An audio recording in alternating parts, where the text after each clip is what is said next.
Good day, everybody. Welcome to Rana's Radar. Fine craftsmanship, detailed fabrication, and outstanding paint jobs is what it's all about today at Vescio'S Customs and Restorations here in Rogers, Minnesota. A shop tour that I am very intrigued and excited to share with you because there is so much of his work that is out there and so many well-known builds and a variety of builds. We've got some beautiful classics, Chevelles, C10 trucks, a lot of custom work, a lot of well-known famous custom work is inside the shop, as well as some European luxurious classics. This is Vescio'S Customs.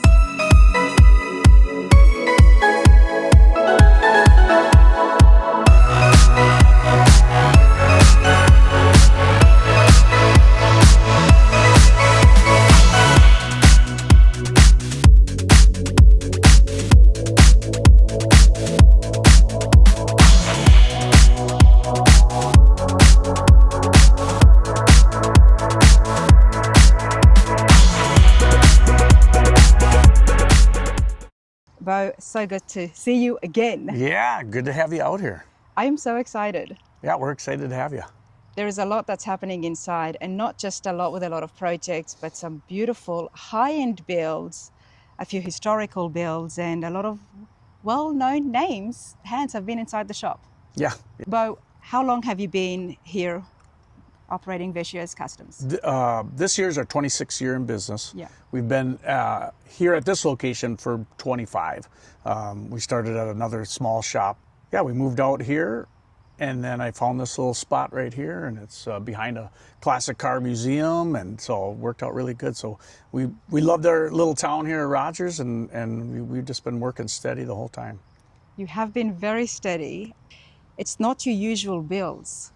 You get a lot of beautiful classics. There's Europeans. There's so much custom work.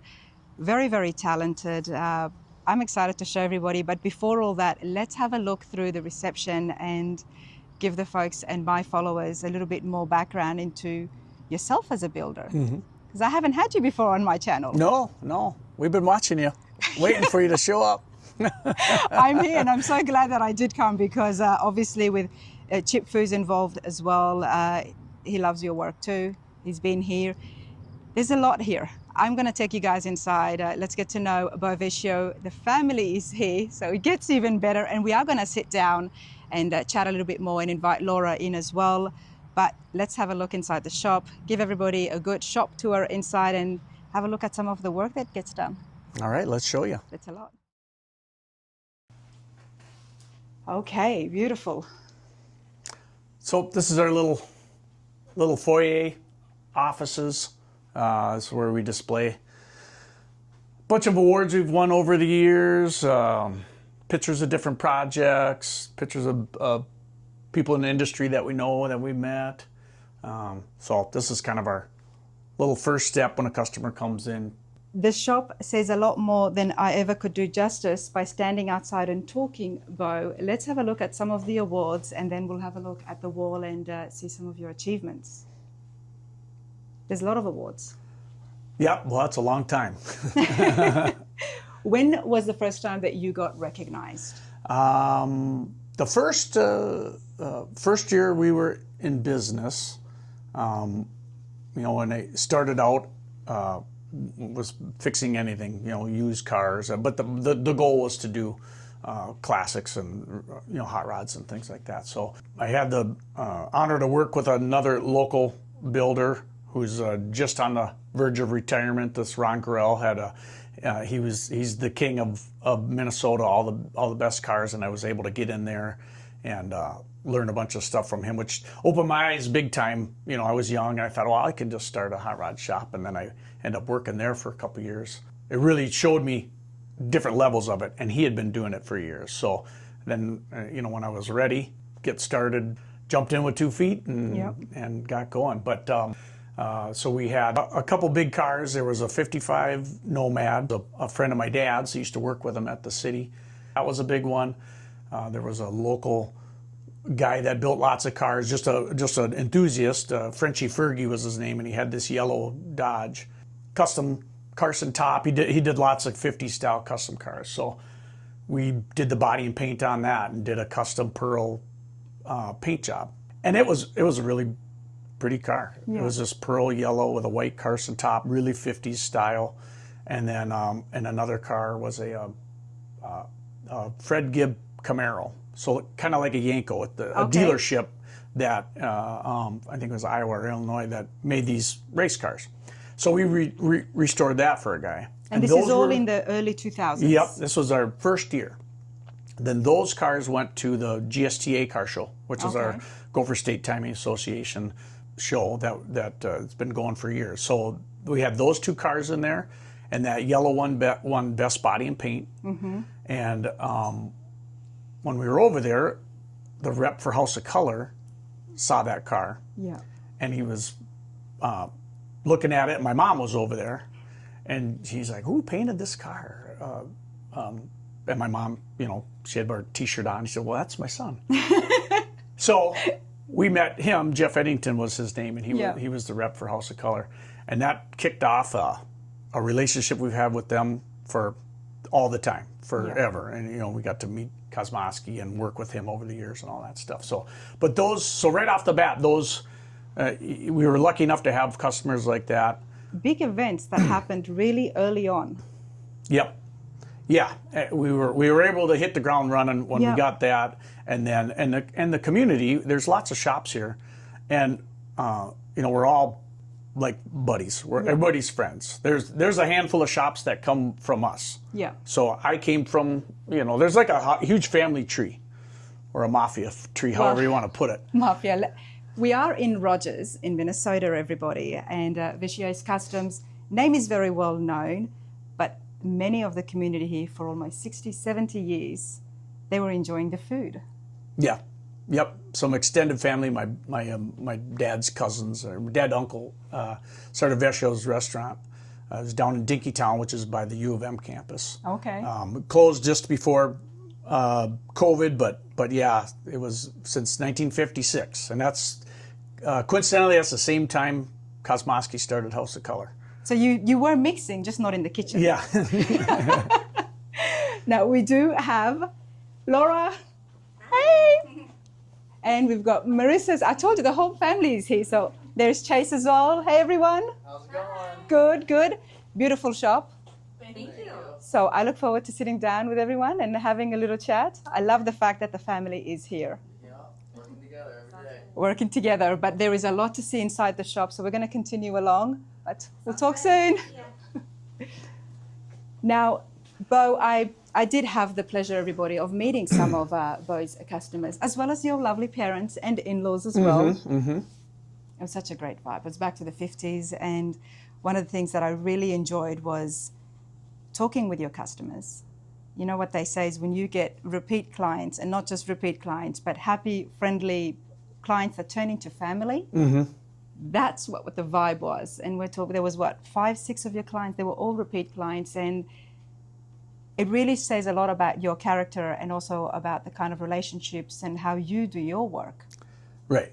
And and a big reason to the success as well behind the work. So in saying that, I'm going to turn this around and we're going to have a look at the wall before we enter the shop. Obviously, early 2000s, things really just, it kicked off for you, but it never slowed down. Yep, it's just a steady. People always ask, you know, can I get my car in? You know, let me know when you have a slow time.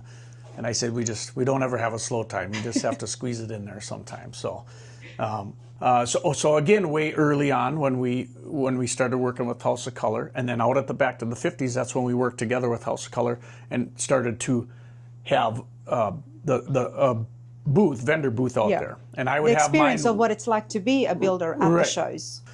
And that Jeff Eddington was really good at getting different people from around the country to bring their cars. So early on, we met Dave Tucci from New York. We got to hang out with those guys all weekend. Well, now we've been friends since then. Yes. So they're way up there. We see them at SEMA. We'll see them at some other shows. But yeah, we even flew out to New York to help him do one of his giveaway car builds. Nice. And you know, we did a thrash body work and paint in a few days. And it's just, it's super fun to work with these guys, because if I got any question, I can give him a call. You know, he's got so many different design features and ideas and tooling that he can work with. But it's not uncommon for you to do collaboration with some of these very big builders. Most recently, you were together with Chip. I saw his picture here as well. Yep. Where is it? And that picture's from... I mean, that's an older picture. He's a lot younger then. Yeah, that one's from around 2005. Yes. So we built this 32 Medusa. Ford Medusa for a customer, Steve Anderson, who we met early on, and he's been a pinnacle in our success too. He's the one who introduced us to Chip. He had called Chip as we were building this car, and he says, and Chip was just starting overhauling. So Chip was out here when the car was in bare metal, and we were lucky to have him come tour the shop. And then I think a year or so later, when we were done, he said, well, I'm gonna get Chip out here to do flames. Yeah. So Chip was on the plane drawing these flames on a car, and then when he got here, we went to Kinko's. He goes, you got a Kinko's around here? I said, yeah, we'll go up to Maple Grove here. But while we were there, another custom painter who does a lot of motorcycle stuff, friends of ours, they happened to be there making a poster for one of their classes. Yeah. And he looks over the counter and he says, Chip Foose? Yeah. You know, like, what are you doing in Maple Grove, Minnesota? And Chip goes, oh, hey, we're flaming a car up at Vescio'S. You should stop by.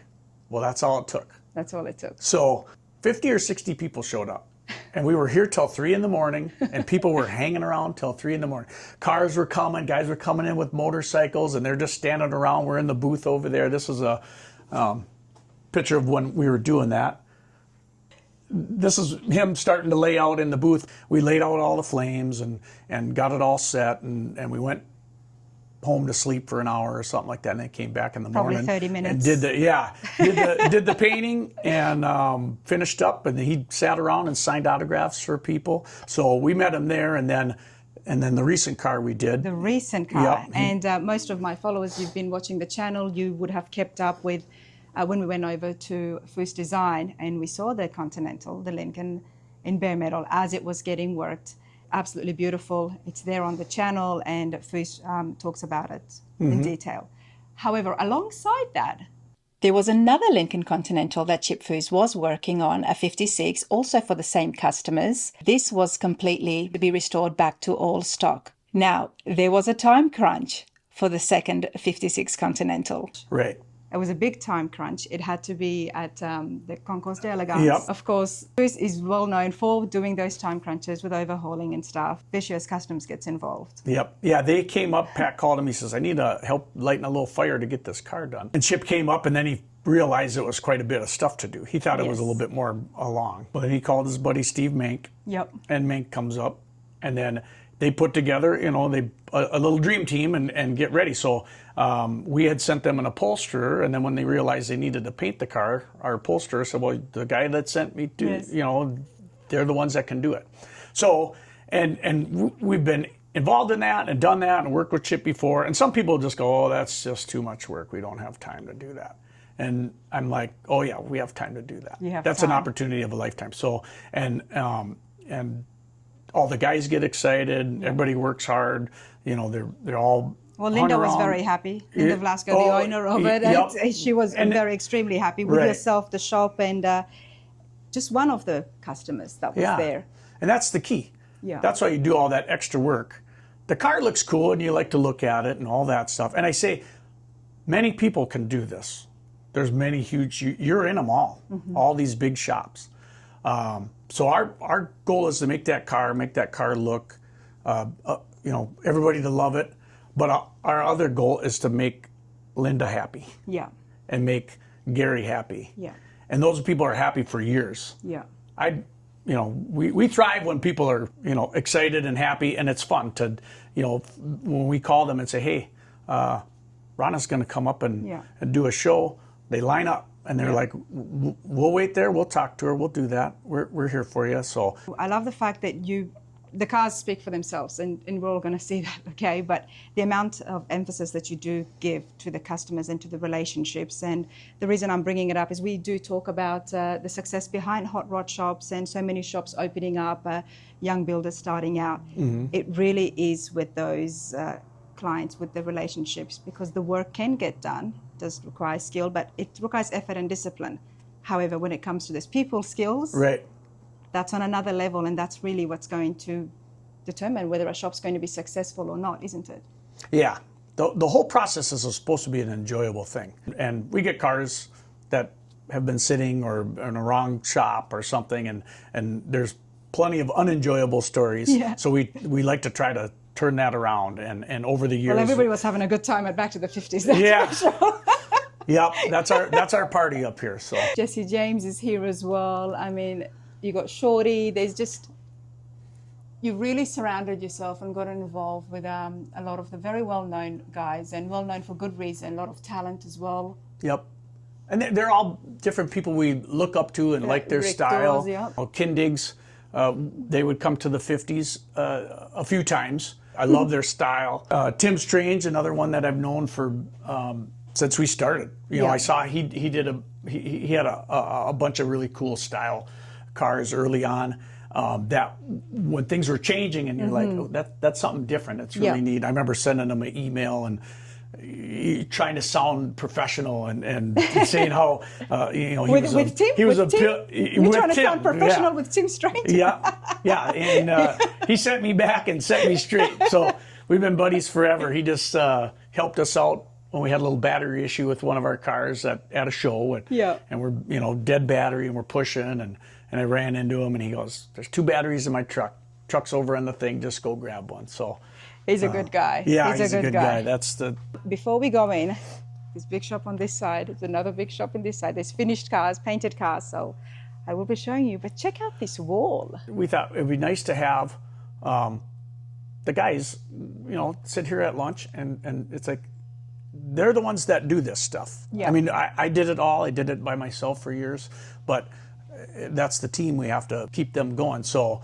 we thought, well, let's put pictures of everybody doing their stuff up there. And then these are just a handful of cars over the years. I mean, it's been 26 years, so there's a lot of cars. And some of them are huge deals. Some of them are just paint jobs. I do like this. And I'm guessing Laura would have been behind the design. Well, you're right. So Laura worked in the corporate world for 20-some years. So we've been in this building for 25 years, and we started in this section. Okay. So this is my old paint booth, which we use for priming, bodywork, paint frames, things like that. So people will recognize this car. Some will know. This is the Bill Hines.41 Bat. So this is a 1980 Riviera that he grafted like a 41 Ford rear section. So Bill Hines, he's passed away, but he's in the Gene Winfield, the Kosmosky, the George Barris line, Dean Jeffries, all the big customizers of the 50s. He actually started doing cars in the 40s. So he built this? He built this, and he really built it. He's an iconic, customizer from the past. He's did tons of lead work, these wild body mods. So this car was finished in about 91, and he painted it. He would do all the work. He would paint them, and he wasn't much taller than this car. He was. Oh, really? Yep, Okay. he was a little guy. He had a twin brother. I think they were originally from out east. His twin brother died earlier on, but they were both car guys, customizers. Okay. When did you get it? We got it just a couple weeks ago. So the classic car place next to us, museum, and they sell cars. They picked this up off of Bring a Trailer. And I was over there, and Dan, he says, "Hey, check this out. I bet you never seen something like this before." And I said, "Oh, that's Bill Hines' car." Yeah. And he goes, "You know who that is?" And he didn't. And Yes. so it's got a little tag in here that says Hines. And this little panel here says the 41 Bat. Can you open the hood? Yeah, it's just a factory Riviera. So they focused more on the Yep, body. it was more on the body and the wild custom stuff. So Bill Hines is an old school builder. Well, he was also an old school painter. So they painted this all in lacquer. There's very Okay. little filler in this car. It's mostly lead. And then what they would do is just load it up with lacquer primer. If you come over here, you can see where we've started to strip it back. You can see the lead. And there's about 13 layers of paints in here. And then you can see the lead work. There's a little lead work around the windows. But if you get, you can get a shot of where this is cracked like this. Can you see what I'm looking at? Yes, absolutely. And So- that comes with the lacquer as well, doesn't Yep, it? that is the lacquer. And unfortunately, you have to take it all the way down to the metal. But a car like this, we don't want to blow all apart. We're going to take some trim off. Mm-hmm. We don't really want to disturb. This is like in the custom world, this is like a Picasso. Right. The guy actually built the car, did the car. There's videos of him doing it, working on it, and talking about it and all that. So I did something right now that you told me very recently not to ever do. What did I do? I asked you to open the hood. oh Never open the hood of a custom car. yeah, It breaks the lines. yeah. And here I am. Can you open the hood? I'll remember that. Yep. We like to show that stuff off, but they're made to look like they are Keep the when they're hood all closed up. closed. So, So you're going to take, you're not going to blow it up apart, of course. Right, And I don't wanna I don't go- know how much you can do that because this looks almost like one piece. right. Yeah, everything is going to mostly stay together, but we have to get all this paint off. Yeah. So it's just going to be a slow process of you could paint, people say, oh, just paint stripper it and do that. Well, that stuff gets everywhere. The door jambs are pretty good. We're going to have to get down in this weird stuff. It'll be interesting to see how this is all And how put it was together. made and put together, yes. So that it's almost like a archaeology dig. Yep. We're going to see Yep. this cool stuff. And these are the kind of things that, when I was younger and reading Custom Rodder magazine and all that, these are the guys you saw. So to now be getting to work on stuff like this. And to see their work. Yep. And how they did things back in the day. And Right. because it's so relevant now. I mean, I'm really enjoying the custom cars this year, everybody. Yeah, they're amazing. It's just a lot of fun. It's just a lot of And it's all handwork. imagination. And that's what I right. appreciate the most. Yep. The curves, the extensions, Yep. it's all some by of hand. it's very crude work to the level that we do it now, but it's just neat stuff. That's the origin of all this. Yes. If it wasn't for these guys doing that, it wouldn't be what it is now. So we're going to painstakingly strip this down, Mm-hmm. and then we're going to do whatever little bit of body work. It doesn't have to be a ridiculous, Yeah. crazy build and worry about how many coats of this and that. But then I'm going to repaint this. This kind of has a little bit of an orange look, which over the years it's faded. Okay. I'm sure it was a candy red. We may even call Kosmosky and get him in to help kind of Candy decide. red, you think it's turned to this? Oh, yeah. Is that common with lacquer, Yep, changing? yep. Okay. Even some of the candies, the urethane candies, they're just susceptible to the sun. And I mean, this is just, when I looked at it and it's like, well, it's a 1980 Riviera. This car isn't that old. It's not 50s, 40s old, but 1990 was a long time ago. If there was some bodywork that needed to get done, considering lead has been used, would you have to use lead again? Because, I mean, you couldn't weld anything on if everything is Right. done in And lead. all this lead's, I'm going to guess it's all going to be in great shape. Everything we've seen, nothing is So far, peeled, yeah. nothing is, it's just a small amount. So we will, if we do, we'll do what we'll do is we'll do this whole top section, Yeah. and then we'll get it epoxied, Okay. and maybe get a polyester primer on it. A thin And then coat, we're going to do, skim it. then we'll do another section. Okay. Just because to sort of take care to not wreck things, we don't want to get in and take apart too many windows and all that. So we do some strategic keep taping. me in the loop of this, Right. You don't want to. Do you think that museum would let you take it and show it to a show or two? Oh yeah. Okay, Actually, good. and that's what I told them, because I'm sure it'll be for sale. I mean, that's most of their stuff is, and I said, well, this is kind of an iconic car. Yeah. It should get a little more attention than that. And I think some people would be interested in it, but when they see the cracks, No, you it's know, got to be if brought you back. had a collection of cars and you just thought, I'm going to put this in the corner, cracks and all, and say this is Bill Hines' car work, then that would be cool. But most people go, I'd like Yeah. to paint it, and it's a tremendous amount of work. But it's kind of an honor to be able to work on it Hand and stripping paint the it. paint. Yeah. To You know, a car that's all together, and you really don't want to rebuild you're not reinventing the wheel, you're just trying to bring back the glory of the fresh color on there. Then that car will be pretty cool.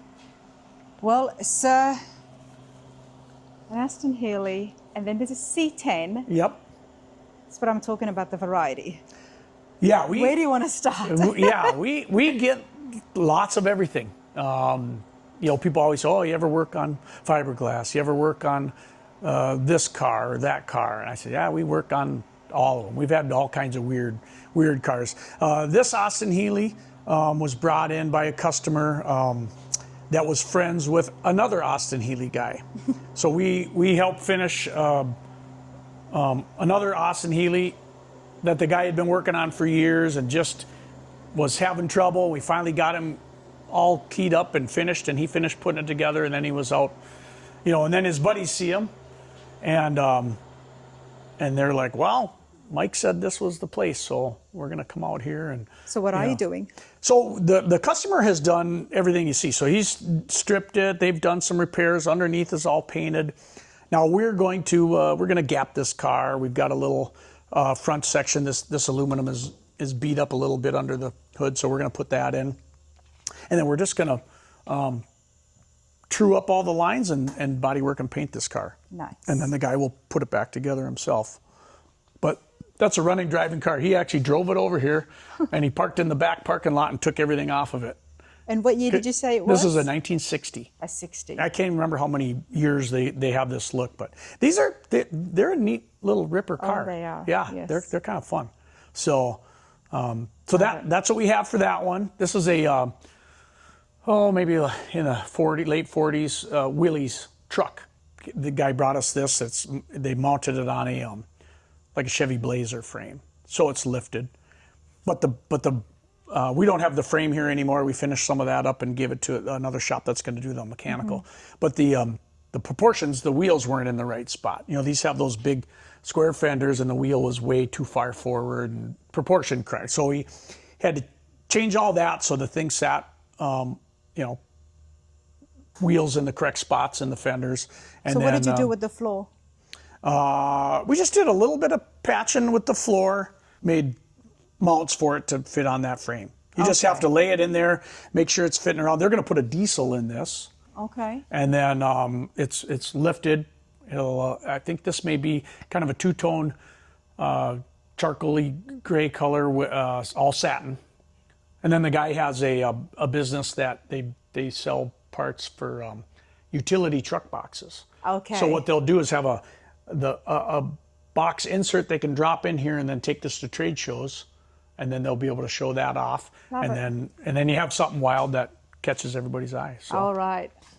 You know I'm going to ask you about the C10. yeah, you're the C10 girl. I'm the C10 girl. This is our good customer, Charlie Roach. He loves this truck, and he's been coming out for a few years. He had another truck he stopped by that had a little damage, and we gave him an estimate, and then he finally showed up and he says, you know what, I collected all these parts and I did some work on this chassis, and I'm ready to get into it and get it painted. So yeah, this we stripped the whole thing down. We put a floor in here. We switched to the big window. This had the smaller window. So we switched to that, welded the box all together. These have a seam in here where the top Really? bolts down or welds down to the middle. So we welded all that up, smoothed out some of this. We have a nice roll pan that we made that bolts in. Smoothed out the tailgate, got rid of the big chain hinges. It's got the wider The 4-inch wider tubs. wheel tubs in the back. They also had the stake pockets here as well. Correct. you- Yep. Got rid of those. I don't think he's going to be hauling any lumber, so No. we don't need those anymore. So I'm guessing you just covered it with some metal, or Yep, did you yep. actually Cut a have little to? pocket out that and actually in the center here, there's a whole piece. We just cut that out of there. It just cleans it up. Yep. Even in the front, that one's okay, but we could maybe get rid of those if we didn't. It just breaks it up because this will all be finished nice inside. It'll be a wood bed. Nice. Trying to decide what we're gonna do in there. This is another tucked bumper.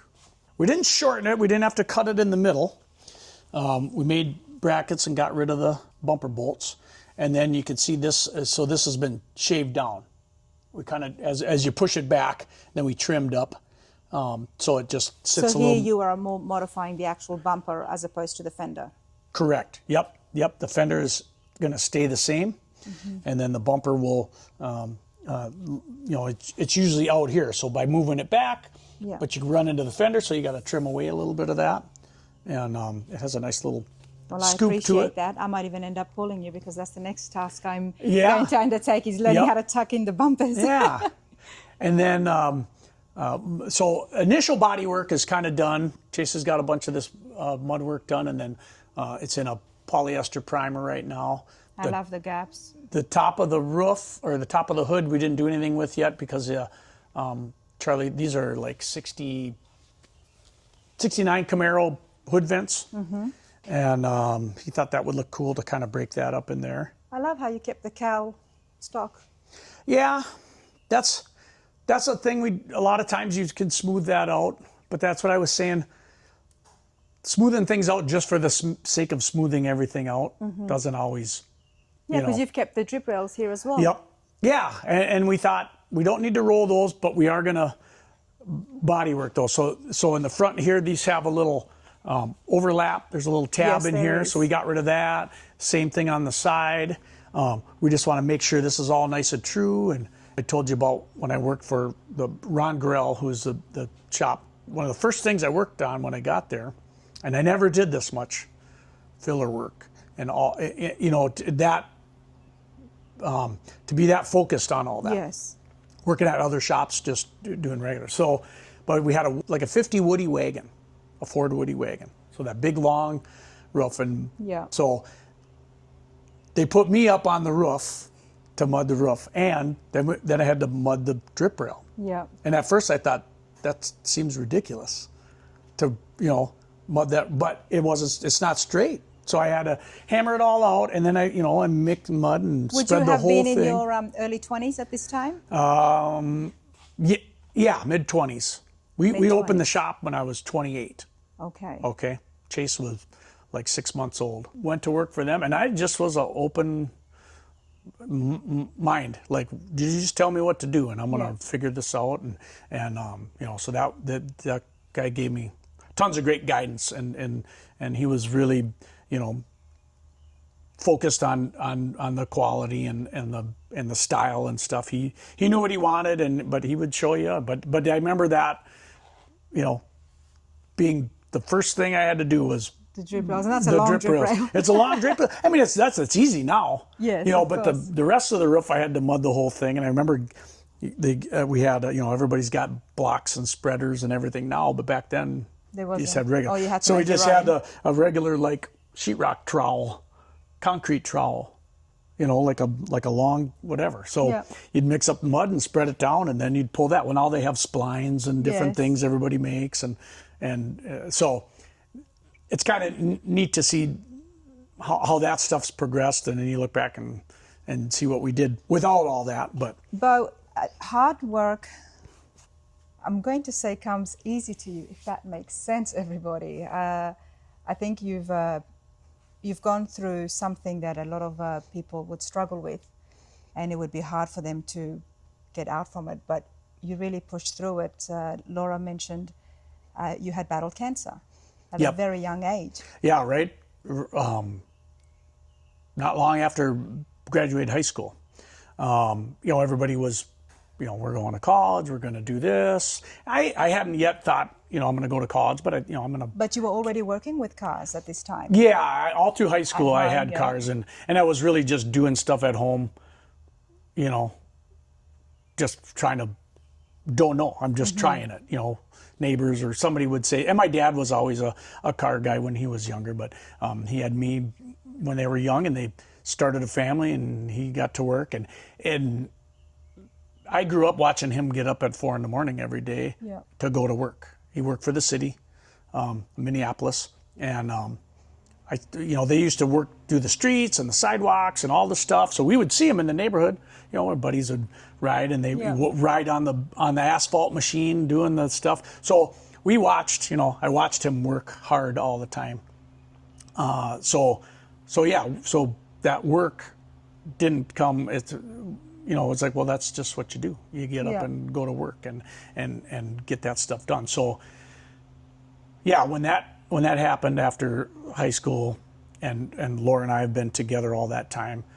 Laura and Bo have been together for a very long time, so do stay tuned when we sit down. And they're not high school sweethearts. It goes way, way, way beyond that. So we'll definitely have to stay tuned to that. But this is the time where you do get sick. The whole summer was hospital visits and chemotherapy and big surgeries and I always joke. So here in Minnesota, if you ask people about the winter storm of '91, it's like Armageddon. It snowed like out of the blue, and it shut down the city. Wow. But I was actually in the hospital. I had just had a huge surgery that after all my cancer treatments and stuff. So I joked that I didn't have to shovel it all. But we got through that. And it was hard, but that was work too. Of course. And it was, that's the, again, the positive attitude. Back then, there was all kinds of experimental things to do, drinking carrot juice and whatever, but just being positive and having support and all that stuff. So, but I equate that to when I decided, what are you going to do? Because then I had, a couple regular jobs, but I really liked painting my bikes and painting little Hot Wheels cars when I was younger. And I used to, think, oh, wouldn't it be, our family had that restaurant. Yeah.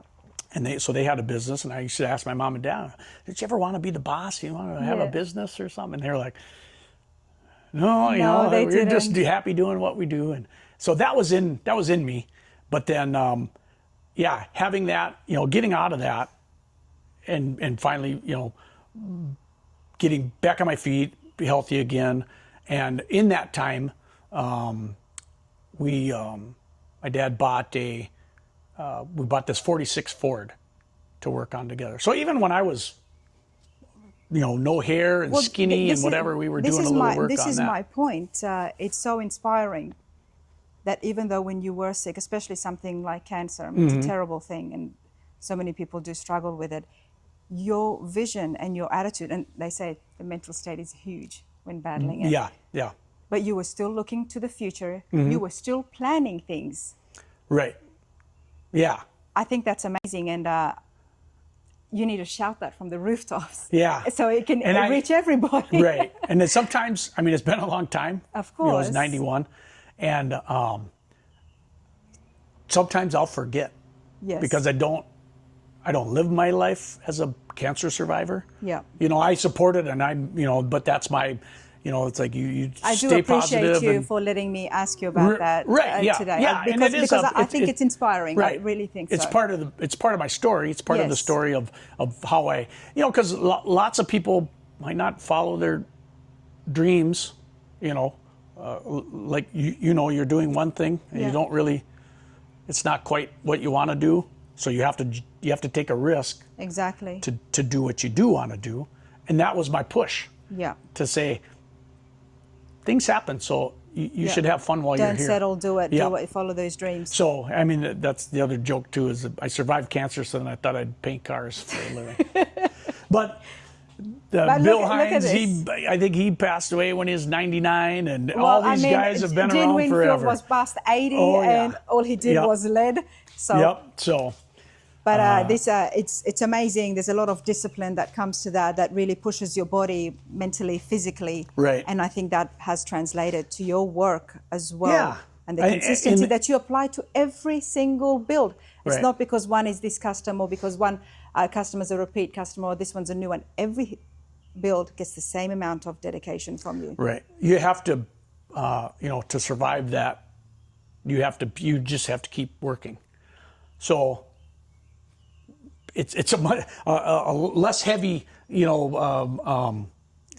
analogy, but same with these cars. Like, well, to get it to the show, you have to push through. You have you got to finish. These cars that come from other shops or guys at home, they'll say, hey, this guy's doing it in his garage. And I'm like, that's great. But if he doesn't have the gumption to keep going, it's just going to drag on.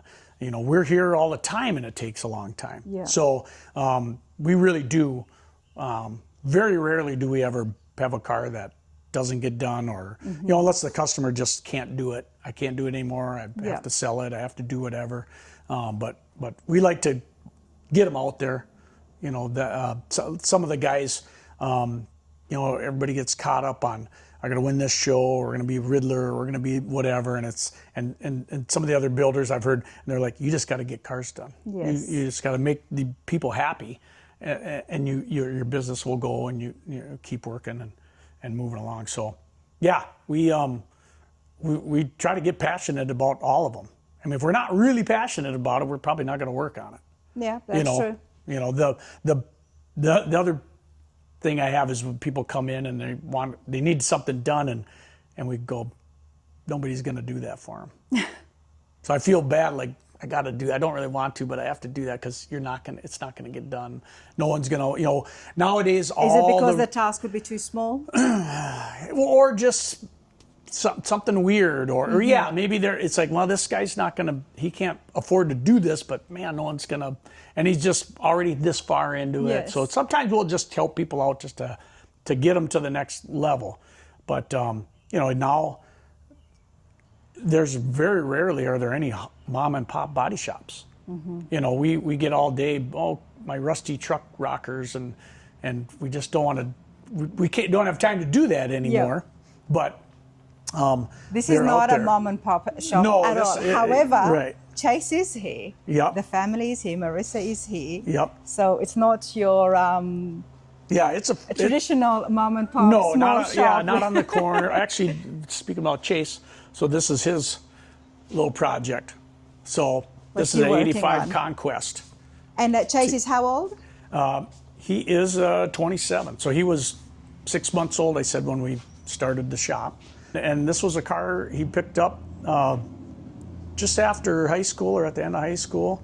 I think it's to your benefit to have a Chase here. Not only, of course, obviously he's your son, but at being 27, he's able to bring so much to the shop. Because I know we were talking about 3D printing at the show. Right. His vision blended in with your custom work and your paint work. It's and he's learned from a few of our guys. Yeah. I mean, he's the head filler guy now. Okay. And he's really catching on well. He went to Dunwoody, which is a really reputable tech school here in Minnesota. Very old, been around a long time. He did that, graduated during COVID. So nobody was driving, so body shops weren't busy at all. No one was crashing. Yeah. So then, and I was kind of hoping he would get to work somewhere else and then come in with us, so he could, if you get out into the body shop world and get a little fast pace, you got to keep the, we still need to get things done in a timely manner. Right. Some guys become craftsmen and it just takes forever. They're very good, but it takes forever. And it's like, we still need to do this in the, overhauling, so to speak, way, still with the quality, but they weren't hiring. So I said, well, you should just come with us then and start going. And then he learned from a couple of the guys here, and he just takes it on naturally. And he has an eye for the detail, and he'll. There's been times where we're at home, the kids have their own house, and Laura goes, who's at the shop? It's 1 o'clock in the morning. Oh, Chase is there. And I used to be there all the time. You know, I would, when the kids were gone, I'd come home, we'd have dinner, and then come right back. And we moved out here, and our other shop was a few cities away. That's when I moved here, because I'd come home and eat dinner and then go to work till midnight and then come back, and it was getting longer. So, but Chase will say, oh, these hood scoops weren't in the right spot. So I came back in and laid them out different. So he has that drive and that passion, and he wants things to turn out, and he's learning quickly. That was in COVID when you told him, you know, go and get some experience at another shop. You're not going to do anything crazy now, are you? No. By telling him. No. He will be picked up quicker than anything. Yeah, in the beginning, I really had to do whatever, you know, and be here by myself. And it wasn't here. This was at a smaller space, you know, years ago. And then I started to get a couple employees. And then I thought, oh, wow, this is great. Those guys are doing that, and I get to do this. And you know, it grew. And now, having Laura here, having Chase here, even Marissa, she's got a big job now, but she was here working in the office. Yeah. And she picks it up so fast too.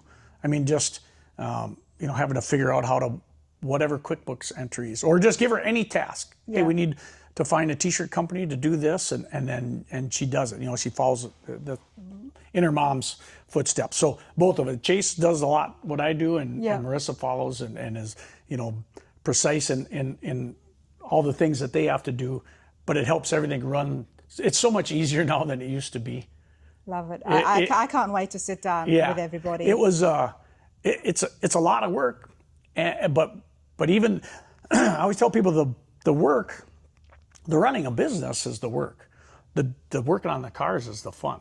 Right. So that's what you have, you know, in the end, and going to shows and everybody saying that looks great and this is fun and hanging out. That's that. But yeah, the hard part is the business side part of things. The paperwork is so crucial. Yeah, and you have to do it, and you know, as detailed we are out here, they're detailed in there, and it makes a big difference. I remember being at SEMA watching one of the panels with Alloway and Chip and Troy, and all those guys would say, yeah, I remember Troy said one time, he goes, I don't think we started making money till my wife started working there. Yes, exactly. And Laura looked at me, and I looked at her, and I'm like, the builders panel at SEMA, yep. You know, because we would do this for free. Mm-hmm. I don't want to say that too loud, but that's the problem with it. You're like, why? Man, I can't charge that guy that much, and you know. But, and that's what you do when you do start up. You know, it's yeah. Oh yeah, you have to. That first car, that yellow car I talked about. That guy was great, but I remember when I first talked to him, he goes, "Well, I don't know you from Adam." Yeah. You know, I think we got $5,000 to do all that body work and paint that car, and wow, it's a lot for nothing. That was, you know, 26 years ago, so that money was different. He brought the paint and stuff, but it was, you have to work. You have to show your worth before.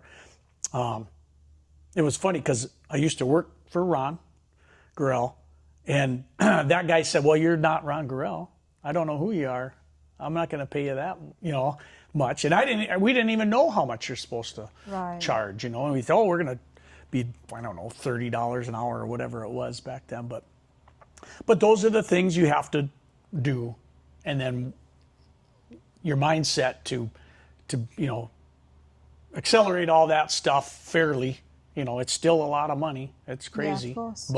But you know, we say in order for us to do this, you know, we have to be in business. We have to. Bo, I appreciate that, because there could be people sitting and watching this who are just starting out, just the way you did. Yep. And they could be struggling, and hearing your story, I hope it deters them from stopping. Right. Yeah, you got to keep going. Yeah. You I don't know how many times, and guys have done this, where you stay late and you're finishing painting something and the day's going great. Well, you know that I've been to a lot of other shops. Oh yeah. And I don't know, I don't think I've ever met a builder who clocks off at 6 o'clock. You know, workers might go, but then you see the owner. Yep. They're coming back, whether it's a hot rod job or a factory, they're coming back and they're working really late. Yep. You got to, It's like, yeah. dude, it's 10 o'clock, it's 11 Right. o'clock.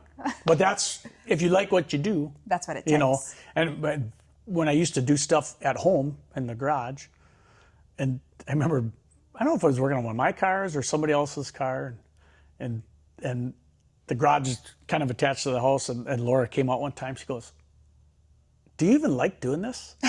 I said, "Yeah, what do you mean?" "You're swearing like a sailor out here. I hear all this yelling." And I said, "Well, yeah, that's just part of the process. But then when you get it, when you fix it, then then you're happy." She knows how much you love this and how much you Yeah. enjoy it because she is so involved, and you are so lucky to have her, especially with her background and expertise. I mean, the right people, the right spouse Oh, yeah, that's the will make and break a shop. right. You've seen many very successful Yes. people say that partner. Yeah. One time, Chase, when he was younger, he was talking to Laura, and he's like, he goes, "Yeah, boy, I wish I could find a girl like you that likes cars." Oh, And she goes, "Oh, honey, I don't like cars. I like your dad. And your dad likes cars." right. So that's, so she does like cars. She loves to shop. I mean, she's learned so much in the last, 5 years that she's been here. She does love it. But Laura that was and Bo fell in love when they were 6. I can't help myself. I'm going to just put that out there, but we'll talk more about it soon. 6 years old. That's right. Okay, so there's a lot of history here, and I absolutely love it when couples, and especially when builders, we do share that journey of how it all started, because yes, we are talking about cars, but fabrication, the custom work, the paint, but who you're with, the surrounding environment, the family, the support system, it plays a huge part. And that's why it's good to get to know these stories and, the struggles that one goes through. Yeah, everybody goes through all kinds of different struggles. Everybody and some are has a much story. greater than mine, but yeah, that the support group of the surrounding, Yes. all the I grew up in a loving family, and so I got a head start on In that the regard. attitude level of it. But then at the same And time, then- you did have your struggles. And then Right. Yep. you're at this level today, and I think you need to be all the way up more at the top. And the reason I say that is because you are focused so much on your relationships with your clients, getting these projects done. Mm-hmm. You're not out there at all different shows, which is why I hadn't had the pleasure of meeting Right. you yet. I mean, we get out there, but we're kind of behind the busy. scenes. We're not Yeah. not squawking too big. I don't want to Yeah. come in like a big ego. I don't have a real huge ego, so No, I know. we I do, know. but we do like to be noticed. We do like to, Yep. we like to be friends with all those guys. Yes. And when we do get into it, we are. And then So, when you see, first mentioning, Vescio'S Customs, how Randy, your painter, he had to do the 56 Continental, the paintwork, Yep. in how long? What was the... Well, we had to do all the body work and fit that car together. It was painted once before. Yep. Some of the front clip wasn't, so we had minimal amount of body work to line up. But we had that car for 2 weeks. 2 weeks. So 2 weeks. They pulled an overhaul in. yeah. So and we put together. Chip was here working Yes. on that car. Some guys like, "Well, I just don't know if we can do it," and I just said, "We have to do it. We have it has to to do be it. done. This is a big client. This is a big, icon in the industry. You Yeah. can't fail them. You have to do it." So, and we had a lot of fun. That Eddie and Steve that were out, and they've done different things like this with Yeah. Chip. And Eddie says, "Man, these things sometimes they're a pain in the ass," but he goes, "This is the most fun I've ever had doing one of these." And he had to go home early, and he didn't want to. This is Steve Mank we're talking about. Steve Mank and Right. and yeah, they were a ball to work with, and yeah, that's the gig. We just want to have a good time, Yeah. but get done what needs to get done. Still get the work done. Yep. We've got another Chevelle. This is Chevelle number 4. Chevelle number 4. This guy used to do a lot of drag racing, so now this car is going to get put together. This is a rear end setup he had for a Nova, and we're going to have to modify a few things because the Nova is a little wider. I think we're going to go with some smaller tires, but this a little bit of I love the cleanup. tires. You're changing the tires. Well, these are hard. He's going to street drive this more, so he's going to need a little bit more street tire. But this one's a 2-door post. Okay. So what we ran into this one, so those are the original fenders. We did that same treatment, not necessarily how the bumper fits, but welded up that seam so we didn't have that seam in there. And then got rid of some trim holes. He's got a big block that he'll build for this. New doors. We got a whole door shell for this one. But the trick with this car, so 64s, they don't have a lot of parts. They make lots of 65 parts. The whole front end is different. The back is similar. So these are the 64, 65 quarters. And but the top is a different roof line.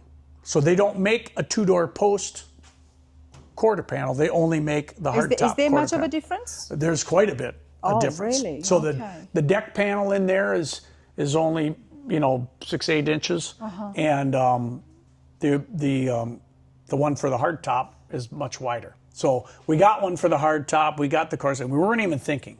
And then so Blake had to rebuild this whole sail and bring all this stuff together. This whole upper section is built. We could use this. This is the same, but we had to do some modifications there. And same thing, this one was pretty rusty, so we put floors in it. This one was a rocker-to-rocker floor panel. This one has the drip rail treatment, so this one's finished. You can get up there. This is what you mentioned, how it's not exactly shaved.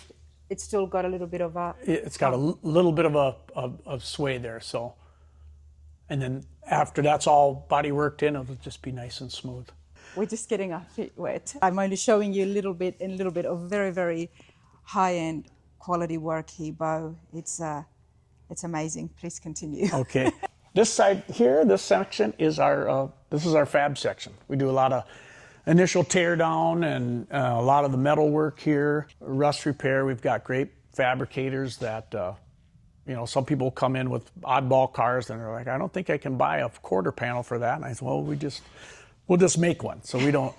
What have you got here? So this is one of 4 64 Chevelles that we have. We don't know why, but in a couple months span, we just had all these people come in with 64 Chevelles. The word got out. Yeah. So there's a red convertible one that you were riding in yesterday. That was a older couple had been restoring it for about 30 years. And it was almost done, but they were just not quite able to finish. So they found us, and we've been putting that together. And I told him a little while ago, I said, oh, it's about done, Bob. You can probably take it. He goes, no, you just keep driving it. And so we're running it and test driving it. So this one's getting floors and trunk. This is going to be a mostly stock exterior, all the trim. The guys searched and located all new trim or polished stuff. So we're gonna beef up the frame a little bit. He's got some different suspension, updated suspension. What do you mean beef up the frame? So what we're gonna do on the sides.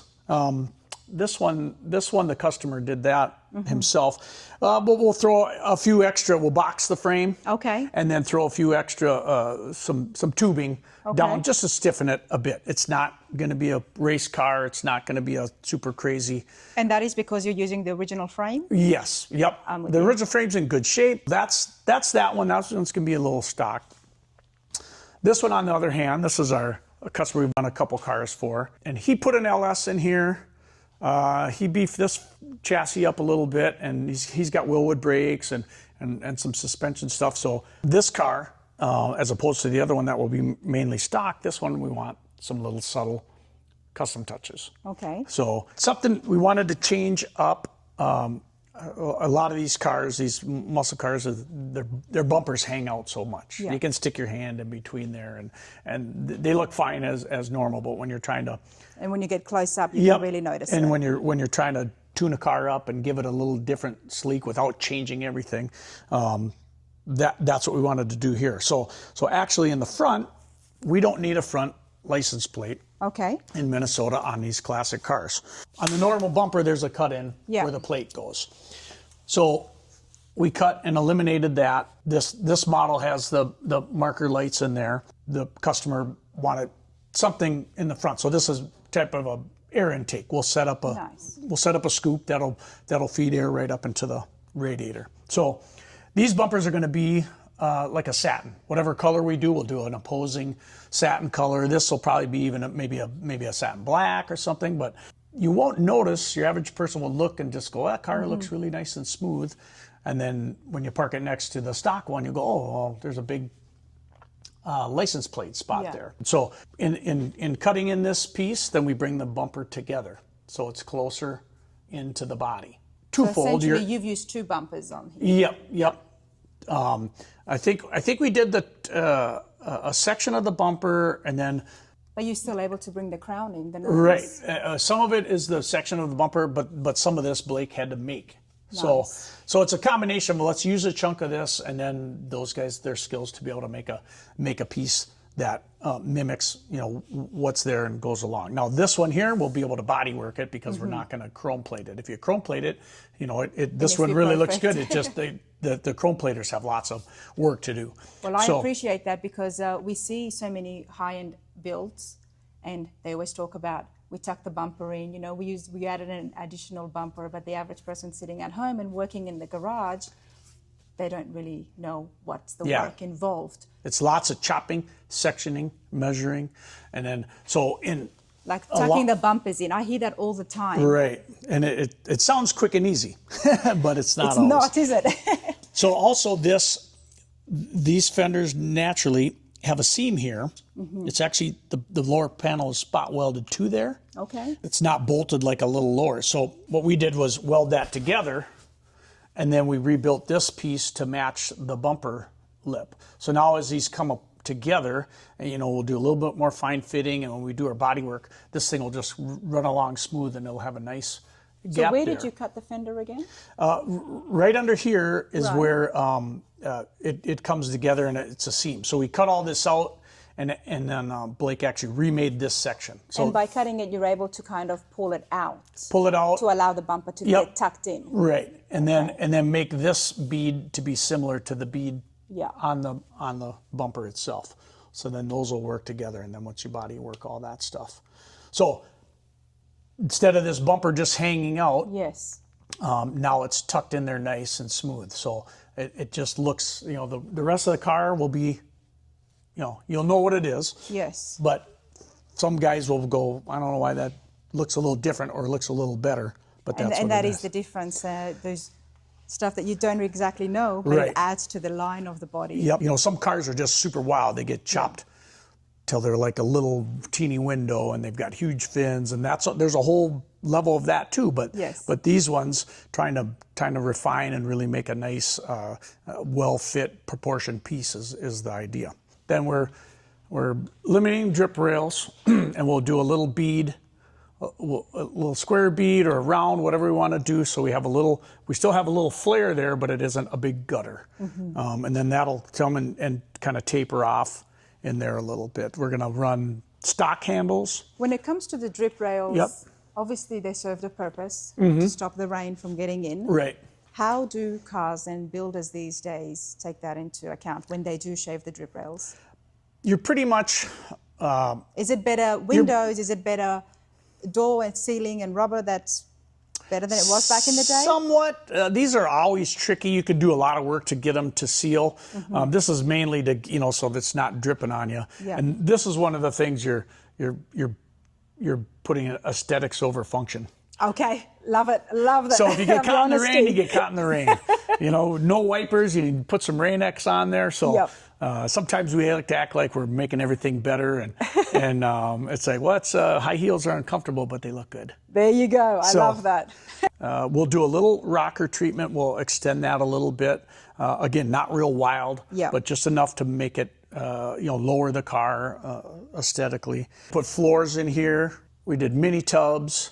I do like the transmission tunnel. Yeah, he's got a little different setup with that LS. So we widened up that tunnel. The car sits just a little bit lower. And then we got some room for our drive shaft. Inside, we took the dash out. We smoothed the dashes on the cart over there. got rid of the speaker hole, got rid of the vents in there. We'll cut new vents.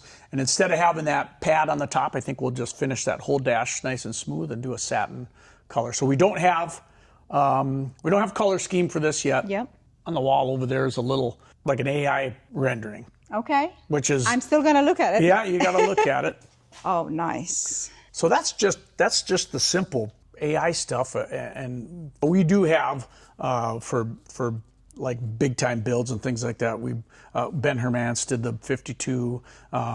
Brockmeyer, we love doing stuff with Brockmeyer. He's got such Eric's talent. Great. But I guess look, it's all right if you're going to just play around with ideas. Yeah, this is and then get the those professional mostly one give done. someone, because I can see it in my head. Yes. And now it's you can say guys are always trying to pick colors. Yes. I'm like, well, just that, throw that color. You have someone draw one, it's like, okay, now I'll draw one in blue, and I'll draw one in this. This way you could do that. You don't get crazy, you don't get all the super custom tricks that the good rendering guys can do. And Brockmeyer does do great work. There was a podcast with him on the channel, and when we were talking about my truck, I think we went through every color under the Oh sun. yeah, yep. So it's a nice if you could just pop through it. So, but hey, what is going on here towards the back? We have quarter skins that we had to do to here. So the windshield and the back glass are going to be flush mount. Mm-hmm. We just like to take the original glass and then build up all this. All this surround was rusty anyway. So did you extend the flange? We extend the flange. We raised the flange. But you had to rebuild it anyway because it was rusty. Right, you might so as we well just make it rebuild bigger. it to give it that. So then we'll fit all that in there and get a new glass. And these are all new aftermarket panels. These are the mini tubs. Yeah. So these we put in, and then there's a set of billet hinges. Nice. Which you can buy these hinges and they just go in your car. They actually install pretty well, except if you put wheel tubs in there. Okay. So now you can see where Blake had to make a pocket here, and then he machined down. There's another bracket down there that gives strength and brace to the hinge. We have a funny rule that I always say if you change something, 7 other things change. That's what it sounds like, isn't it? So he's like, hey, I bought these. You just put these in. That'll be half hour. It's nice. Well, not really. Now we have to, make these plates, and then he had to make a sleeve for the bolt because when you bolted it in, then it wanted to bend, and so you have to think of all that stuff and just in the hinges alone. Right. Yep. Just so they could do that. You could take the original hinges and really finish them nice and do that, but then it has the spring bars in there, which are always wore out or pain to get in. So this really holds this up nice because by the time we get done and we body work and all the stuff, it gets heavier, and then they don't want to stay up. And so these are things that over the years you just know are going to happen because that's just what happens. Someone's doing a car, you're doing your truck, you don't know, you run into something and you're like, oh my gosh, this is, and everybody else is like, Snowball, that's what happened. Yes. Absolutely. So I mean, there's already so much work that has happened, and there is more to go. Right. Roughly how long does a build take for you? And I know that's a very open-ended question depending on how much work is involved. This one here, we've probably only had this for I have to double check, but maybe 3 months. So in 3 months you've done this much? Yeah, we've done quite a bit. Sometimes we can really get going, and if we have a vision and a direction, we can get pumping. So that explains why there is so many cars that are projects and then a whole room of finished cars as well. Yep. You guys do work fast. How many people are on the team, Bo? There's about 8 or 9 of us in here. So, and we've got guys that are fab guys and body guys and paint guys and mechanical. And we just have so many projects, and we don't always feel like we're going that fast. Some of these big projects have taken years. And over the years, now we, as we keep building the team, and it goes up and down, guys. But it's also the changes that sometimes clients can make as well. Right. That can make things a bit longer. Tony here. Yes. He has some vision, but he also says, I don't have a total idea what I want. So he kind of lets us go, and we say, hey, we're thinking of doing that, and he goes, oh, that sounds really cool. He just wants something cool, and he has cars, he's done stuff himself, but he also like, trusts you. Right, he says, I want it to this level. I'm able to do this I want to do this level. When I was younger, I painted cars and, you know, and had fun doing it, but I really want him to be a different level. So he's, you know, he's involved. He's got, you know, lots of ideas, but he also just lets, you know, Again, that trust. We kind of say, trust us, your... this will look pretty cool. So I did talk about the variety. Yep. Now, it's a big variety. Like I said, there's European, there's Austin Healey's, and then you have... A bus. A bus. They call this the spool bus. The spool. So this is a bus. So the guy that owns this owns a bar in Wisconsin. It's called the Old School. He says this bus was sitting for years in the woods. He was driving by one day and they were actually pulling it out. They must have been... So he bought the bus. And at first he was just going to put it in front of the bar. But he's also a big heavy equipment. He builds heavy equipment, repairs and sells it. What he did was he got a dually truck, cut the frame, made a whole frame in between. So he used the front and rear sections and set it all up. It's got air ride. This is a dummy motor in there now, but he's having one built. This will run a 1,500 horse diesel turbo. He doesn't do any sheet metal work, so okay, but he extended the frame himself. Yeah. Okay. Yeah. I mean, he builds all kinds of crazy stuff like that. So. And the plan for this, for the bar? It will remain patina like this. Okay, cool, yep. cool. And like I say, it's on air ride, and then they'll put benches in here, and then they'll take cruises on Saturdays and just take some of the bar patrons around. So what we did for them was build the whole floor. Inner panels there, we made all those to replace the ones that were rotted away. He says, you know, I always wanted a hot rod with big wheel tubs. So we had to make them these visible wheel tubs in here. But this will be air conditioned. He'll have coolers in the back. And they'll do regular school bus benches in here. But this is going to be pretty cool. Is there going to be any repair work done? Yep, we're going to do a little bit there. This whole front end's kind of hanging, so we'll set that up, and then we'll do some wheel tubs in here, and yeah. But it really does have beautiful patina. It's just. And your plans or advice for the owner to seal it in? What do you plan to use? I'm not sure what he's actually going to have all that stuff that we're doing. He's going to take it apart, and he's got painting guys, so they'll figure out something to do there. But it's here for the fabrication. Yep, yeah. He goes, I'm a big steel guy. I just don't do much with sheet metal. So like we laid the whole floor, made the steps, made the side panels. See how the ribs on the inside somewhat matched. They match it perfectly. I was admiring the ribs on the inside. Well, we can move over to the finished side and show you where we paint them and buff them and put them together. Absolutely. This here, so this is we do a little assembly here. This is a 69 Camaro. This is on a Roadster Shop chassis, this LS, and we got those from our buddy Boris. Okay. Yep. Well, look, there's a lot of work that happens here. We've seen the paint booth. Yep. A lot of metal work. What happens to the interior? Is there plans for you to include interior? Because you do have the space for it. We do. It's just a matter of finding someone that's ready to come in and can set up. Most of those guys have their own places. We probably have different upholstery shops. There's one right down the road that we've used for years. There's Sean at Top Stitch that he did the little Volkswagen. I met them yesterday, I believe. Yep, you met them.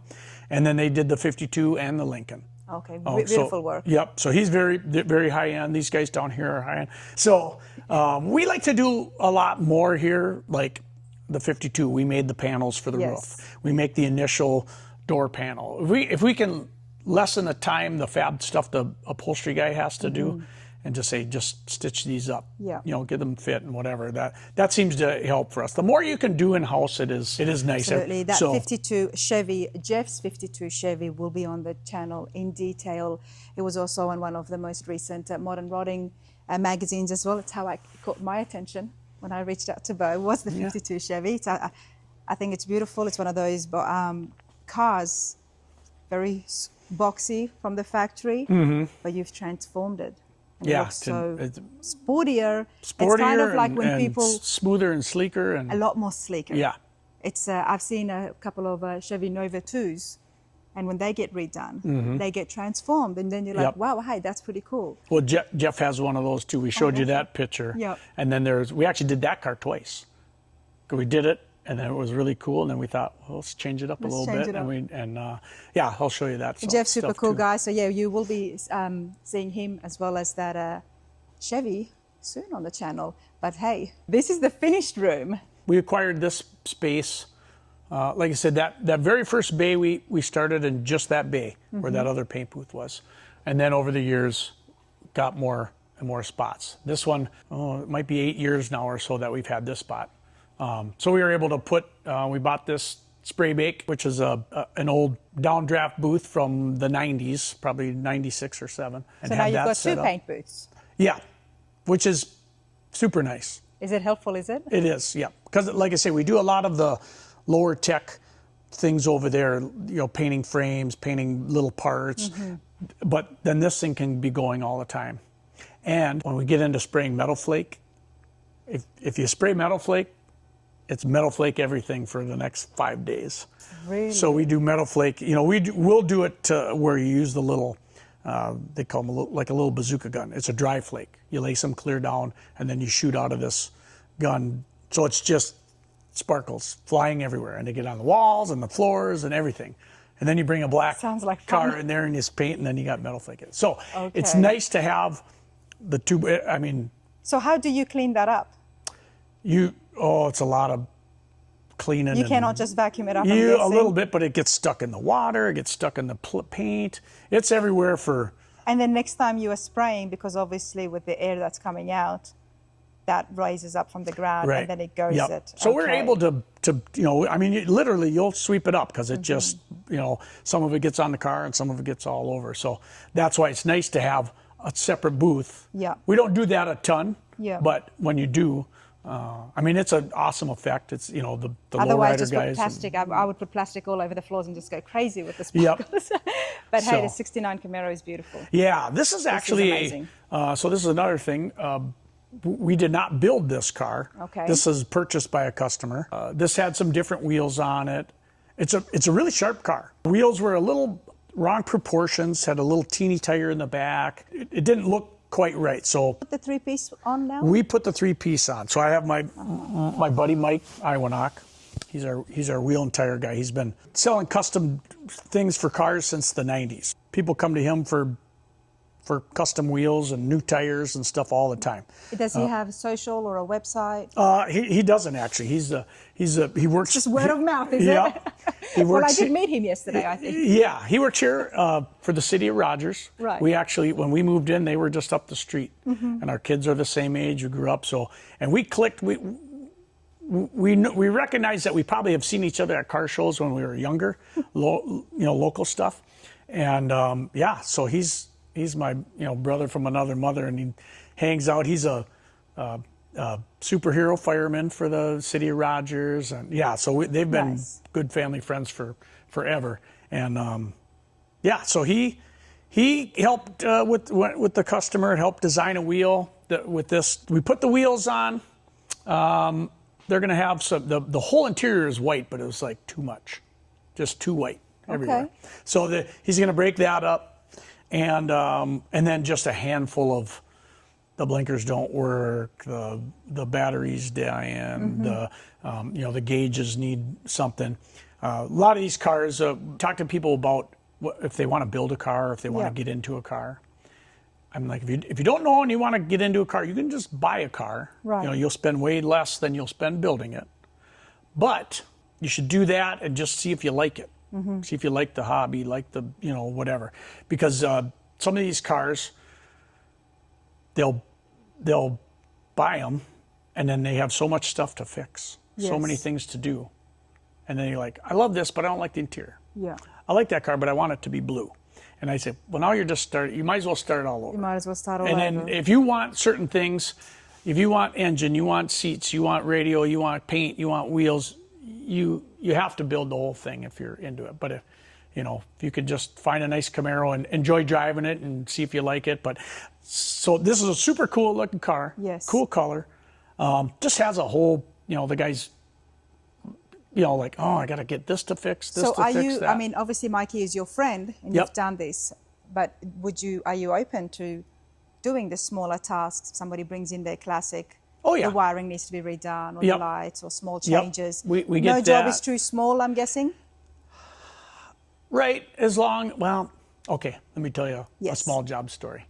So we have a scrap metal bin out there. We have a guy that, Butch was his name, and he has a successful scrap metal company. He was an older guy, older gentleman. And so he would be in here, we would see him every once in a while. And I don't know if he was late 60s or something, but he was still playing softball. You know, these Okay. guys have softball leagues. And he came in one time with a softball bat. Right. They had these sanctioned bats that you can't use this bat because of the way it's designed or Okay. something. It hits the ball too far. Okay. So he brought 2 bats in to look like this bat. And I'm like, what do you Stay with mean? us, everybody. A baseball bat. A He's baseball come bat. to a body shop. Yeah. Okay. So, but because we had our airbrush guys and little pinstripe guys and all that. So we sanded this bat down and we painted it the color of the other one. And they painted all the lettering and the names and everything. I was kind of like it's cheating. They're just, you're not supposed to use that bat in this league. That's what we wanted to do. Spent $300 and some Right. to paint this bat. And everybody was like, what Yeah. are we doing this for? I don't have time for this, whatever. Why So- did you say yes? Just because you knew him, or? Well, I did know him, and that's that. It's like, oh, no one's going You to know- do you this know what for I you. mean? So, but the moral of the story is, Yes. when he came back later, same with Jeff's mini bike. It's just a Okay. little mini bike. Yeah. So he came back later, and he's always looking around. And he goes, you know, he's very successful. He says, you know, when I don't know if he was 16 or 18, he goes, I wanted a 58 Chevy convertible. That was his ultimate car. So we built a complete 58 Chevy. We had to find him the car. That was one of our first big 6-figure cars. Yeah. So sometimes when people come in with something little and dumb, Something small, it can actually lead. you know, and you don't have time all the time, but you never know what's coming later. Yep. So that was a success story out of one of those weird little jobs. Out of one of those. And obviously, Jeff with the mini bike, we didn't only build 4 cars. We have a lifelong relationship friend. So Now, you know I like bare metal, but then you Yep. told me this is not bare metal. nope, this is a Boss 302 Mustang 70 that we've been working on for a while. This is another one the guy really just had trouble trying to pick a color. We end up showing them a few years ago that we had out at SEMA in the Valspar booth and stuff. And some of these little satin cars, they just look kind of mean. They look really cool. So shave the drip rails. You can see, now that you have a painted car, you can see how much smoother and crisp But they're that not looks. flat. They still are Yep. coming out a little Yeah, bit. they still come out. So you have that. It just has a little better Now you've flow got to it. the rockers here. Yep. So that's just a little extension of the rocker, all fabricated and welded on, bottom of the fender, even tipped up on the back quarter panel there.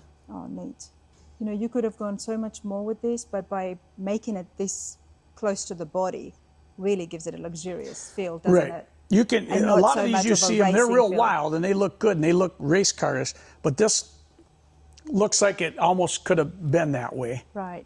On the table over here, this is actually a fiberglass rear bumper. This is tucked in right, so it's perfectly smooth with the body with a nice little gap. Just a regular tail panel, and we cut in these back for the exhaust.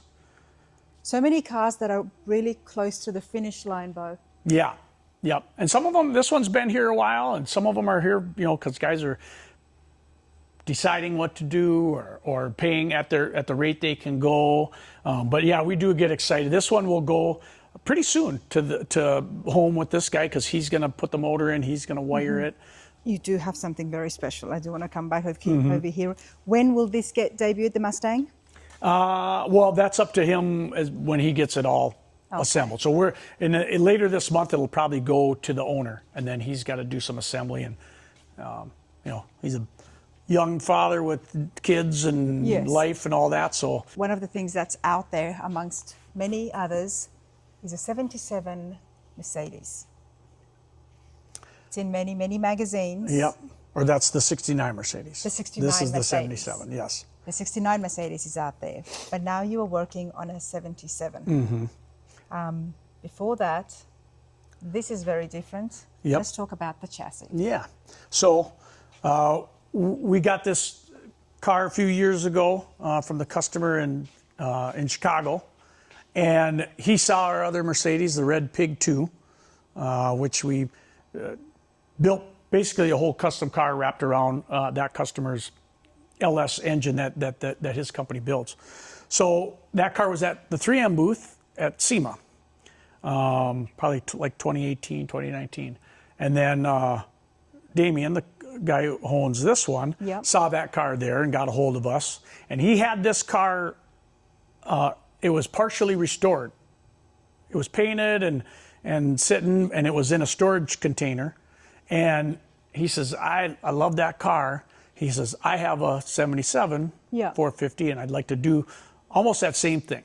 He was inspired by the 69. He was inspired by that car. So, yeah, we talked to him a little bit, and then he actually owns a trucking company, so he hauled it up, a big crate full of parts, and he goes, yeah, I know, 10 years ago I started doing this, and like I say, it was painted, but basically we were going to just tear the whole thing apart. So,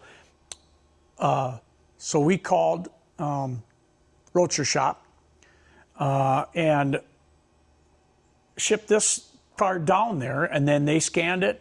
And so this is the only. Because they wouldn't have had a Nobody Mercedes. had. They've done tons, and now they've been getting, those guys are so good, they've been getting custom oddball cars all the time now. So, so we had this built by Roadster Shop. We went and got this. Then we built the whole floor. So this will sit. Initially, they said you can, this will go good. You can put the body right down there and weld it right to the frame. To finish these really nice and get all the finishes how we want them, then we decided to build this so it lays down over the frame and bolts down, so that body will come back off. But we did all the fender flares. How long was the process for? I mean, you obviously had to ship the body, and then they scanned it over there in Illinois themselves. Yep. I think within a couple weeks, then we went and got the body. Yeah. You know, timing wise for us to go, and I can't even remember the time, but we had so much other stuff to do. Of course. It was pretty good, but yeah, this turned out great. So then you've made it into a rolling chassis? Yep. We got the whole thing. We got a set of Goonie wheels with it. And then this is Mass Motorsports put this motor together. Damien had worked with those guys to get this all set. This is probably about 600 horse. Mm-hmm. That Tremec 6-speed. And then, building that whole body, the whole floor, the firewall, all these flares, the bottom of these There was still Mercedes. a lot of work to be done here on the body. The bottom of these Mercedes have a ribbed deal in the door, so we got rid of that. We still run a trim here. Custom dash. We mimicked the original dash, but made it out of steel. So same thing, either we'll leather wrap that or satin paint that. I'm excited for this. Yeah, this is gonna be a cool one. Is it a soft top or a hard top? It is a soft top. Yep. So we have to, a couple of little knick-knack parts. It's funny because you need a few things, and for a while there, these cars were, you could buy a whole car for $1,500. Right. Well, now they're starting to, so some of that pressure to get these, there's the pressure to get it out for the customer. But then and he's been very patient and he's excited. We send him updates. There's a time where we kind of stall out a little bit if we're waiting on something. It's also one of those cars that you can see at Barrett Jackson really making history as well. Right. Yep. It's and you come up with these ideas. Even the Red Pig, that other Mercedes, nobody had done that. Mm-hmm. But when I got that car out, I had some guy from Wales, England, email me, and he sent me pictures of it was in black primer, but he's like, I've been working on a car like that forever, and that inspired him. Then he kept sending me stuff. He goes, hey, we're finishing up and getting going. So, but now you see Mercedes, and actually that one we did with Art Morrison. Yeah. So there's a Camaro up here with Art Morrison chassis. The 52 has Art Morrison. And those guys, they really dug that Mercedes. So I think they used that in a little advertising, and all of a sudden they started making frames for those Mercedes. For those Yeah, Mercedes. you just wouldn't think that would be in a big demand, but Well, I guess Roaster Shop would have been excited as well, making one for the first time. yep, yeah, oh yeah. And now they've got the That's file why I for say it. when we get this out, hopefully there's so much wild stuff coming out all the time. There is, but hopefully yes. when this gets out, then those we can do right by the car Yeah. to do right by their products. So Nice. So yeah, this is our next. We call them the big dogs. The 52 is the big dog, and then we'll get this one out. And this guy really just wants to go on road cruise with his Porsche buddies. Oh, I love it. So Okay, this is beautiful. yeah, this is cool. So this is one of our candy jobs. Is I it a love Coupe that. de Ville or not? What Cadillac? This is like a Series 62. It came in all in parts. So this is a project that got started and didn't finish. So this customer bought it, had been working on it, and finally got it into us. Somebody had done a lot of some frame modifications, kind of along the line of making a drag car. It's got 22-inch wheels in the back, so it's tubbed. Frames changed up a little bit, and we had to finish all that. Finish welding, making things fit. We built a gas tank for it. That started the project. We came in just to help do that, and we had done a repair on another Cadillac he has. And we did that pretty timely manner, and we ended up painting the whole car for him, and then he thought, oh man, this other one shop is taking way too long, so Right. he brought it over here. We did all the chassis work. It's a darker candy apple red, isn't it? Yep. It's a mixture of apple and a burgundy. Okay. So I do lots of mixtures of colors to get them a little richer, get different, just to come up with different colors. Like I said, people will get these cars done, and then they try to make me promise not to paint someone else's car that color. So there's always these different shades. Yeah. Even the red Camaro, the woman that owns that is her name's Becky, and she's very particular on what she wants. She came in with her nails, and she's like, "This is what I want." And we did a Ferrari color, and then we did I think a Porsche color, a couple different ones, and she's like, I don't know about that. She goes, somewhere in between there. She goes, why don't you just pour them together Yeah. and do that? And we're like, I guess that's pretty simple. So we just did half and half with those colors, and bam, it was perfect. That's exactly what she and wanted. so we call it Becky Red. Becky So Red. she's got Becky Red on her Camaro. But we do a lot. I use skateboards Okay. as test panels, and they take them home. I said, take them home. Put under the sun, Let put in the whoever see it. shade, See it in yeah. the sun. See it in the morning. Show your wife, the kids, whoever. They really have to get let's nail this color down, and then that's what we're gonna have. And some are simpler. Well, a car this long and big, how long did the paint job take? Probably do this in a probably a few days process. Once you're done with all your body work, I think I have a video where I did talk about painting this one. So all our body work done, all clean, all apart. We paint everything. I call it a slop coat. It's a color. So this has a Galaxy Gray base coat Right. under the candy. I can see anything that we Yeah. missed or whatever. All the inside of the doors and under the trunk and the hood and all that, even the inside of the fenders. Then we lay out the actual Galaxy Gray and then put the candy on there. And put a few coats, not all the coats of candy. This may have 5 or to 6 or 7 coats on. Then put the whole thing together. And is this you said how many days? You could maybe a week. Maybe a Or a week. couple of days. And they take them home. I said, take them home. under the sun, Let put in the whoever see it. shade, See it in yeah. the sun, see it in the morning, show your wife, the kids, whoever. There is, you're awesome with the details, and I hope you lot are enjoying it at home, which is why the YouTube channel that Bo does have got Vescio'S Customs on YouTube. There is a fair few videos on there where you do go into detail about how you do things and exactly what you are doing. I appreciate it, and I can sit here all day and listen and ask you my questions. but I'm pretty sure that people at home would appreciate it as well, especially if they are working, if they're playing around with paint for the first time. You know, you're talking about the flakes and stuff. Right. I've got so much more other questions, but how active are you on that YouTube channel, and what can people expect? Can we talk about that for a moment? We can, yeah. We are. It's kind of a new thing we're doing. We've always had videos on there. There's videos of interviews that when we've had cars at shows, and then before Laura was here, I used to just prop up the camera and talk to it. I mean, I paint and pull my mask down and go, hey, I'm doing this, and then, you know, keep going. So there's some of that in there. We really should be structured and do it more often. I think people would love it. You explain things very well, and you go into a lot of detail. Yeah. Whereas a lot of videos and how-to videos on YouTube, they just they go from step 1 to step 2 in 30 seconds, and when you're doing it, it takes you 3 hours. Right. So.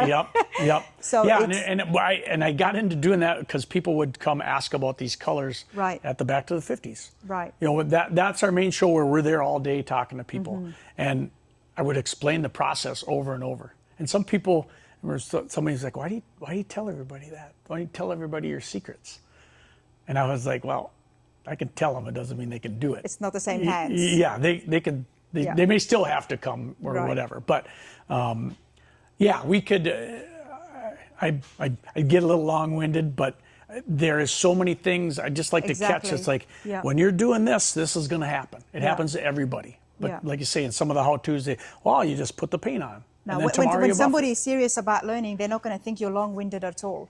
I certainly don't think so. Yep. If they are keen, interested, and they're there to find out all those details, they will be hanging on every single word. Yeah. If somebody's there just to skim it because they've got nothing to do, then that's a different situation. Right. This is quite a place. You have so much going on, but at the same time, I love the fact that so many cars are towards the finish line, which is not always the case inside the shops. There are so many projects. Right, yep. One final thing before we wrap this up is every shop has got a corner with a personal project. Oh, yeah. Where is that corner, Bo? It's over here. There is a corner. There is a corner. Can we just see that quickly? What is your personal project? Okay, so in high school, I had a 66 Coronet. That was my cool car. It actually had two of them. I had the one, that one got smashed up, and then I found another one. And then I painted that one. Even your project, your own personal project, is nice, neat, tidy. It's getting into primer. It's not filled with boxes. It's got a few. It's got a few things in there. This has actually been sitting for. So when Chase was young, so this thing's been on hold for plenty of time. And what's funny about that is when I was, 28 when we started the shop, and these older guys would come in with their projects. Yeah. And they're just all gung-ho on these things. All my kids out of college, my this and that, and they do these cars. And I would say, God, man, I just don't want to wait that long to do that. Well, I'm 54 years old now, and this thing's been like this for a long time. Years? Oh, this has probably been like this for 15 years. So 15 years, okay. So Laura found this. She told the guys in the shop, she goes, I'd like to find Bo a Coronet. That car was iconic. Everybody at school knew, that was his car and stuff. So she goes, my birthday's in December. So there was plenty of time. It was middle of the summer or something. Yeah. And she goes, I thought I'd just tell those guys and maybe we'd find one.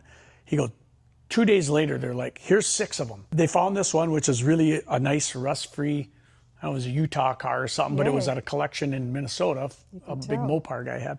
So they had a half birthday for me. I'm like, okay. But when the kids in school, when they're younger, kids who have birthdays that are in the summer when school's not in, they have half birthdays for them. So they were like, oh, we do that for the kids. So I'd just go along, have a little whatever up there. So I run up there and I'm like, oh, all these people around. And then this car's on a trailer in the driveway and they're like, surprise, it's your birthday. Wow. So yeah, this car does mean a lot and I need to get to it. But you're trying to like, how am I going to do it? How am I want to build it?